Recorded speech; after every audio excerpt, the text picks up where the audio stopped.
I put a sock over my mic. Is it awful to listen to? Mike, is it awful to listen to? Mike, is it awful to listen to? Okay. Oh, I'm listening to myself more than anything. I really love the starting GIF right now, that it does not match at all. I kind of love that. I love that for me. Get these headphones on. I kind of don't care on... I keep getting a notification, the same notification like 10 times. I don't care. I don't care. Oh god, why my bags fuck up? No, you were doing fine. Wow. You were doing so good.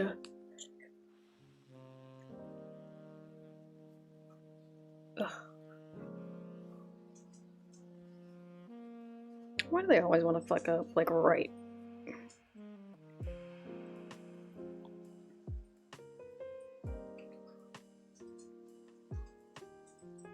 Eesh. Eesh. Okay.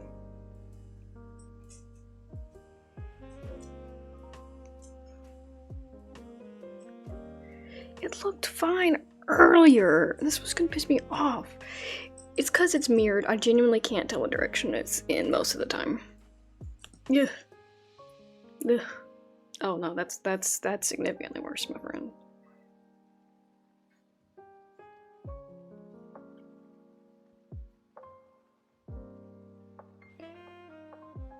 Sure. That's fine, I guess. Just ignore the one.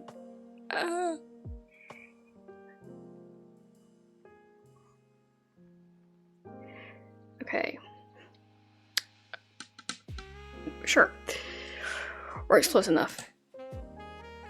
I don't know why that... I've already heard the news about Stream Elements.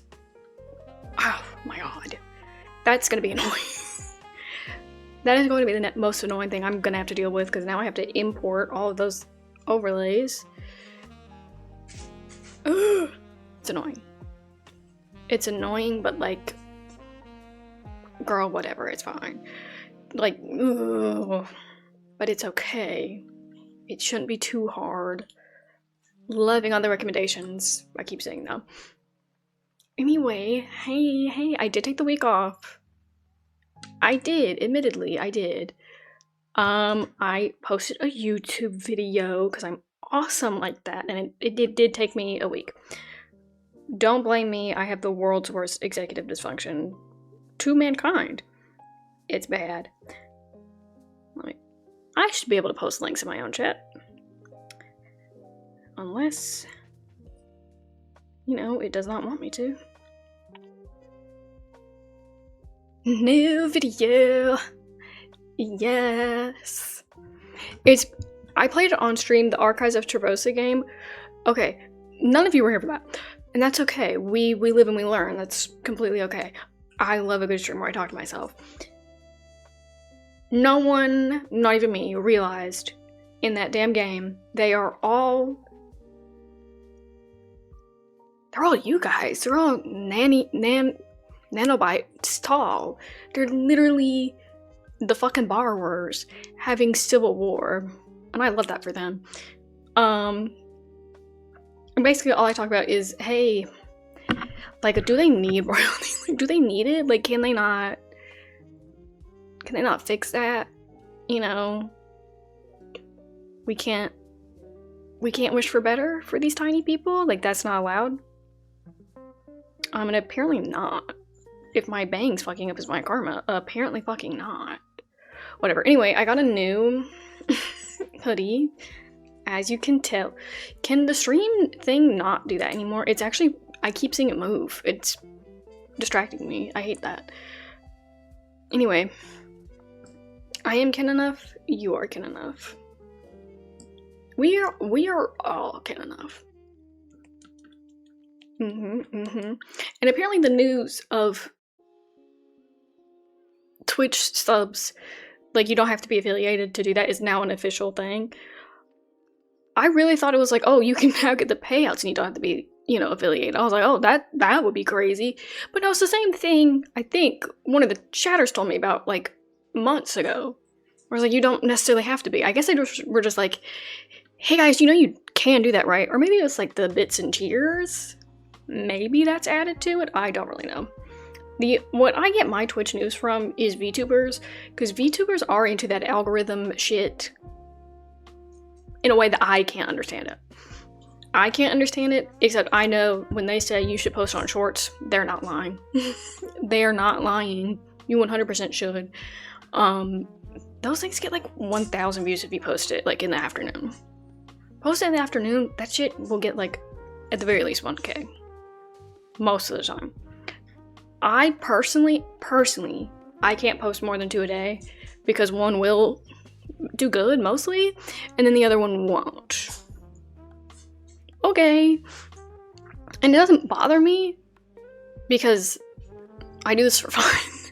But I'm like, how does that work? Because one will have 16 views and the other one will have like almost 2,000. How's that gonna work? How's that gonna work? But apparently that's just how the algorithm does algorithmic things. Algorithmic things. I don't know why my own OBS just lagged out. Oh yes, please. Please. Be kind to me. Oh, it's because my computer needs to update. I don't feel like it right now. I just don't feel like it. I feel like I should learn how to use Premiere Pro or anything like that. I'm too lazy. Anyway, so I don't know who would help. I don't know who would help. But maybe I should. Anyway, today we are fishermen and we are strong. We are... Well, I don't want to say seamen, but I mean we are, but in this game, you're a flying squirrel who... Your partner's trapped in a cage. You have to fish to buy her back. So why do the flying squirrels also have misogyny? In the concept of human trafficking or squirrel trafficking. I mean, okay, I'm sure people, squirrels, animals, warrior cat style, they have that shit in there. So, should I be so surprised? Probably not. Probably not. Anyway, we're just gonna fish. We're gonna fish. And I'm gonna hope it doesn't fuck my computer up. Because I'd be sad. Not enough No, I don't. No, I just want to fish. Please let me fish again. Yeah, our little... What? In an electric cage? Okay. Okay. So, it did kind of just start me. I loaded it up a few minutes ago, and it just kind of started me in this scenario.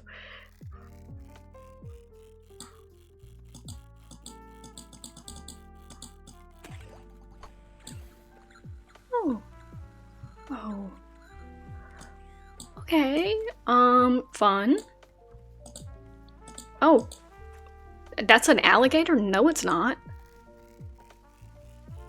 Nuh-uh. It's another alligator. Okay. Why am I not doing it? I do have it like off to the side, so I really don't know.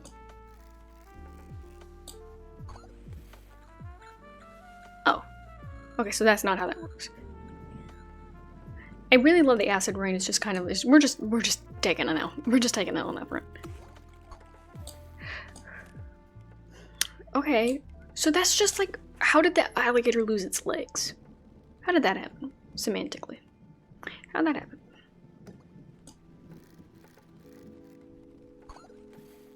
Oh, okay, right. What?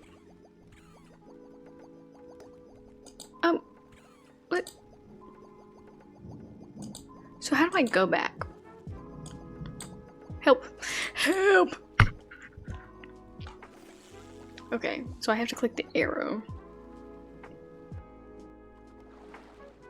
This gets really scary.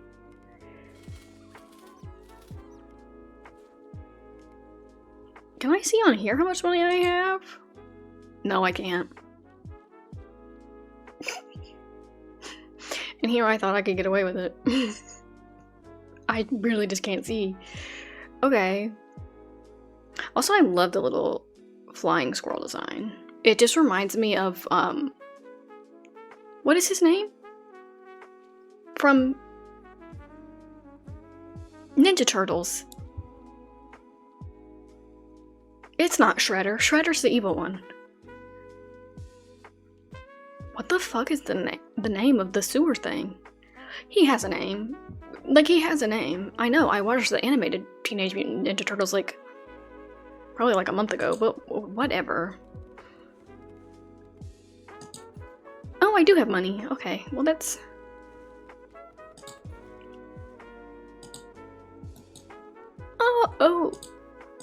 Oh. Okay, so that's rotating it.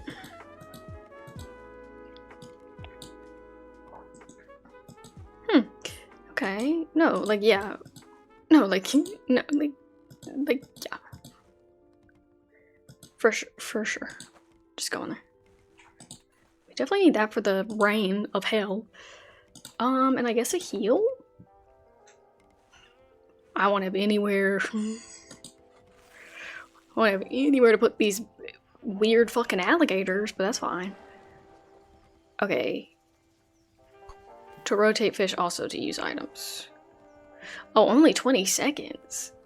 You bitch. Okay. So... Okay, so I do have to hold it till it reaches the top. That's okay. I like that. What? A microbus. Okay. Oh, I don't get anything if I don't... Okay. Right. Oh. Umbrella.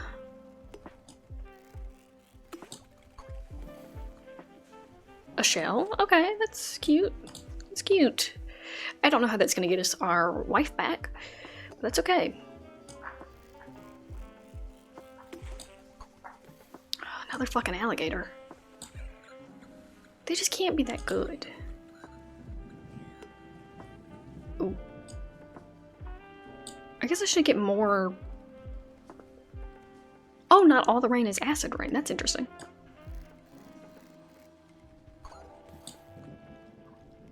Do I need to, like, tap hold it? I don't know.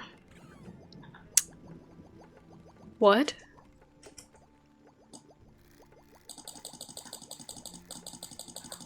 I gotta fight her. I gotta fight it. I gotta fight it. Did I?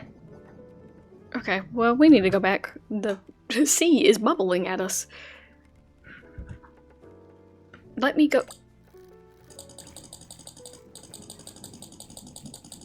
I know I'm about to die. I know. Just let me go. Let me go this time. Okay, can I go now? Please. Please.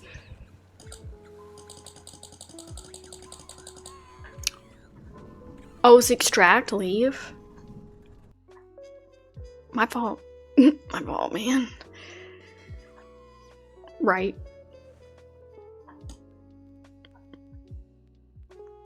Right, okay. Right.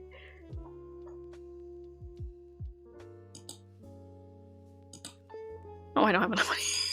I don't have enough money to do that. I'm so sorry. I need 2,000 for 200 for this one, 1,000 for that one. Okay. So we need 200 to get some of the first block off. We can do that. We failed a little bit, and that's okay. We failed. That's okay. We'll manage. It's okay. I'm gonna figure out how the fishing mechanic works, I promise.